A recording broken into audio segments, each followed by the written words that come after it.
Hey everyone, this is Ben Blankenship, owner of Accuo Business Coaching and Advising, and welcome to another episode of Ounce of Wisdom. I'm joined today by my co-host, Kelly Fry. Hey, Kelly. Hey, Ben, we're in for a treat today. Ethan Martin is about to join us.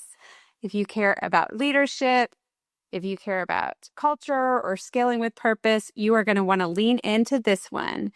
Ethan is the founder and president of PFD Group. He's been coaching high growth companies since 2011, and not just on performance, he helps leaders build strategy, drive alignment, and create a lasting impact.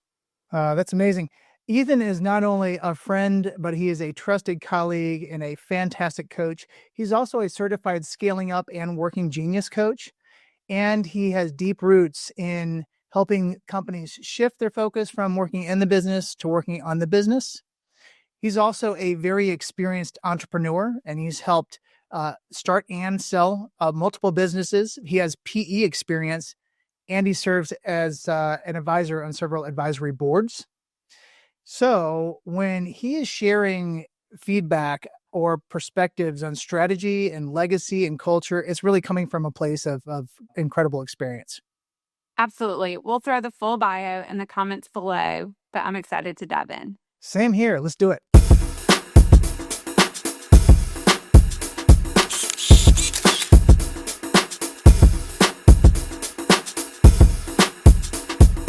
Ethan Martin, welcome to Ounce of Wisdom. It is such a pleasure to have you with us today.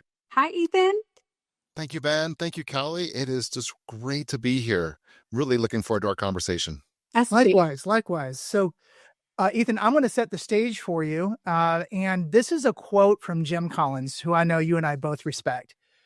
So coming up with core values is not coming up with the values that you think you should have. The whole idea behind core values is to come up with the values that you authentically, deeply, passionately, and really do have. You cannot set organizational values. You can only discover them. Nor can you install new core values into people. Core values are something that are not something that people buy into, but rather people must be predisposed to holding them. Executives often ask Jim, how do you get people to share our core values? And you don't. Instead, the task is to find people who already are predisposed to sharing those core values. You must attract and then retain those people and let those people who aren't predisposed to sharing your core values, well, you let them go elsewhere. And so the last bit I want to share about from Jim is a comment of hope. He says, I've never encountered an organization, even a global organization composed of people from widely diverse cultures, that could not identify a set of shared values.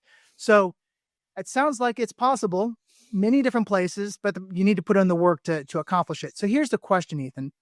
Why is it so important for organizations to get their core values right? And what steps can leadership teams take to define them?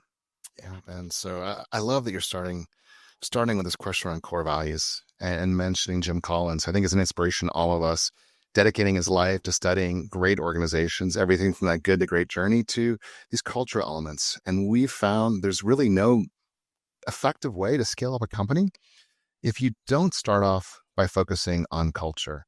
And so, as you mentioned in kind of that quote from Jim, core values we find is a discovery process.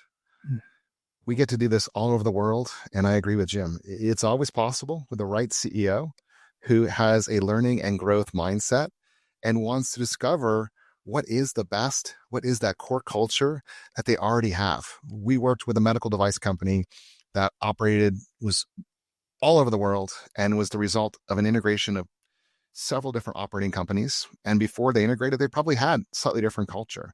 They had tried to do exactly what you're talking about. What is our culture across all these companies? And they had failed on their own. And so at our first couple offsites, and this is very much a process initially to make sure we get this right, we used a tool that Jim calls his Mission to Mars exercise. And it's all about discovery and working with the leadership team to identify one level below them in the organization.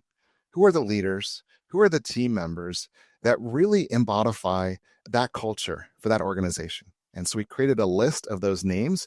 And then we looked at for each one of those leaders, we talked about them. What were the traits that they led by How did they show up in the organization? And using those names, we created then kind of an overall list of these cultural elements in the organization that then as a leadership team, we could distill down into 4 to 6 core values. We recommend never having more. Our brains are very, very simple, and simplicity is a key element of scaling up. So we landed on 6 different core values, and then we started testing those because this is a discovery process. And so the next step is not to rush, and we encourage that team to spend the next quarter, socialize them internally, socialize them externally, check with a larger team. Do they have stories of living these core values in action? Because it's so important, Ben, that we test all these before we go to the next step. Well, what's the next step? How do you put them into action? Yeah. So the next step is we really institutionalize them. Yeah. We start printing them up. We encourage all of our CEOs to over communicate, especially internally. And one of the best ways to anchor those communication messages is always tie them back to the core values, sharing stories of wins with the entire company tied to those core values. And so if we're working with a client and let's say they kind of struggled on that 6th core value, if they don't have any stories tied to that core value, it may not truly be a core value. And so it's really important that we kind of test them before we print them up and like literally carve them into the side of the building, because we think it's really helpful to make them as visible as possible to really, really reinforce them.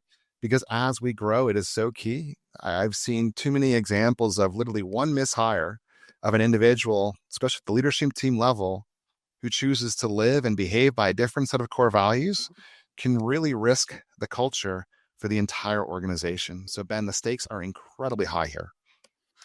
Ethan, I just really appreciate your several nuggets of wisdom. And it is such a pleasure to have you on our video short series, Ounce of Wisdom, today. And I look forward to our paths crossing again very soon. Thank you, Ben. Ethan. Thank you, Kelly. Thank you for joining us today for Ounce of Wisdom. We are so grateful to our experts and hope that this episode has been helpful to you. We'll be covering a variety of topics through our channel, so please take a minute to look around, like, share, and subscribe. Is there a topic you would like us to cover? Please comment below or reach out. Do you need help identifying pain points in your business? Check out our resources at www.acuo-bc.com. The link will also be provided below. Thank you for joining us, and we look forward to seeing you again on another episode of Ounce of Wisdom.